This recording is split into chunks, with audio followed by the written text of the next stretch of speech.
नमस्कार साथियों, आप देख रहे हैं YouTube channel education portal Krishna. आज हम लोग इस वीडियो की मदद से पाठ टीका अर्थात लेसन कमेंट के बारे में कुछ महत्वपूर्ण बिंदुओं पर चर्चा करने के लिए उपस्थित हैं।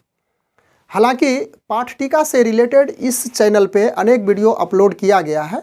कुछ महत्वपूर्ण वीडियो जिसका लिंक इस वीडियो के डिस्क्रिप्शन बॉक्स में दिया जा रहा है, आप वहाँ से उस वीडियो को आसानी से देख सकते हैं। और उस वीडियो में कमेंट के माध्यम से हमें जानकारी मिली। लोगों का प्रश्न था कि जहाँ पे एकल शिक्षक है, यानी कि वैसे विद्यालय जहाँ पे एक ही शिक्षक है, 3 शिक्षक हैं, 4 शिक्षक हैं, तो उसके द्वारा बच्चों का जो पाठ्यक्रम है, बच्चों का जो सिलेबस है, किस प्रकार से पूरा किया जाएगा, पाठ टीका कैसे तैयार किया जाएगा, इसी बिंदुओं पे चर्चा करेंगे। तो हम यहाँ पे 1 to 5 यानी कि प्राथमिक विद्यालय की चर्चा करेंगे। तो प्राथमिक विद्यालय में कम से कम कक्षा 1 से कक्षा 5 तक के लिए 5 शिक्षक होना नितांत जरूरी होता है।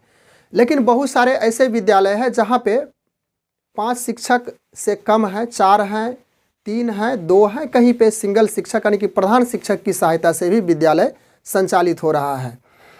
तो सबसे पहले आप यदि उस वीडियो को देखे होंगे, यानी कि 2 शिक्षकीय विद्यालय के लिए पाठ टीका किस प्रकार से तैयार किया जाएगा, यदि उसे आप देखे होंगे तो उसी से कंपैरिजन करके 3 शिक्षकीय, 1 शिक्षकीय, 4 शिक्षकीय उसके लिए पाठ टीका तैयार कर सकते हैं।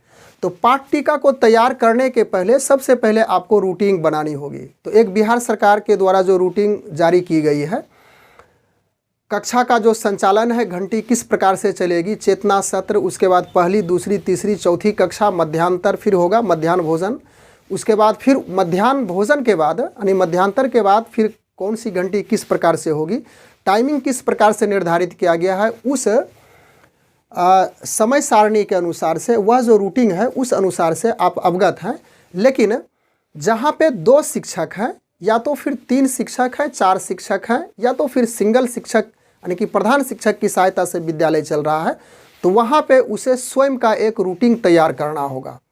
सबसे पहले उसे अपने समझ के अनुसार से, जो उसकी समझ है उन शिक्षकों की, बैठ करके उस रूटीन को तैयार करेंगे और उस रूटीन के आधार पे पाठ टीका को आप तैयार करेंगे। तो हम यहाँ पे चर्चा कर लेते हैं कि वैसे विद्यालय जहाँ पे 4 शिक्षक अवेलेबल हैं, यानी कि वैसा प्राथमिक विद्यालय जहाँ पे 4 शिक्षक हैं, तो वह सबसे पहले रूटीन को इस प्रकार से अरेंज करेंगे कि दूसरी कक्षा यानी कि पहली कक्षा में दूसरी कक्षा को शामिल करेंगे, यानी कि एक कक्षा में 2 कक्षा चलेगा तो वह वहाँ पे 1 शिक्षक रहेगा। उसके बाद फिर अगले यानी कि तीसरी कक्षा के लिए दूसरा शिक्षक, चौथी कक्षा के लिए फिर तीसरा शिक्षक और 5वीं कक्षा के लिए चौथा शिक्षक होगा। तो 4 शिक्षक इस प्रकार से बट जाएगा। लेकिन एक कक्षा में 2 कक्षा को हर हालत में चलाना होगा। उसके बाद घंटी के अनुसार से वह शिक्षक अरेंज होंगे और पाठ टीका उसी क्रम के अनुसार से बनाएंगे। जब बच्चों की छुट्टी होती है तो 3 बजे का बाद का जो समय होता है, सभी शिक्षक बैठ करके पाठ टीका को तैयार करेंगे कि आपने यदि इस कक्षा में इस पाठ को पढ़ाया तो अगली कक्षा में कौन से शिक्षक किस पाठ को पढ़ाएंगे। यदि आप उस वीडियो को देखे होंगे, डिस्क्रिप्शन बॉक्स में लिंक अवेलेबल है, उसको यदि देखिएगा तो आसानी से फिर 4 शिक्षकीय विद्यालय के लिए पाठ टीका को आसानी से अरेंज कर सकते हैं।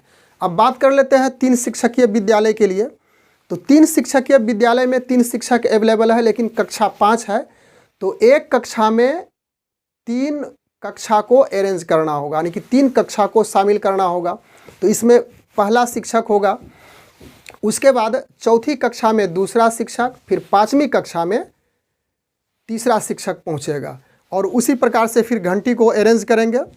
बैठ करके शाम के समय में 3 बजे के बाद जो टाइमिंग दिया हुआ रहता है, बैठ करके सभी शिक्षक तालमेल करके कंप्रोमाइज़ करके पाठ टीका को तैयार करेंगे कि किस प्रकार से बच्चों का जो पाठ्यक्रम है वह 1 साल के आते आते 1 साल की समाप्ति के बाद उनका पूरा हो जाए। अब बात हो जाए 1 शिक्षकीय के लिए। 2 शिक्षकीय के लिए डिस्क्रिप्शन बॉक्स में वीडियो का जो लिंक है उसकी सहायता से आप समझ सकते हैं।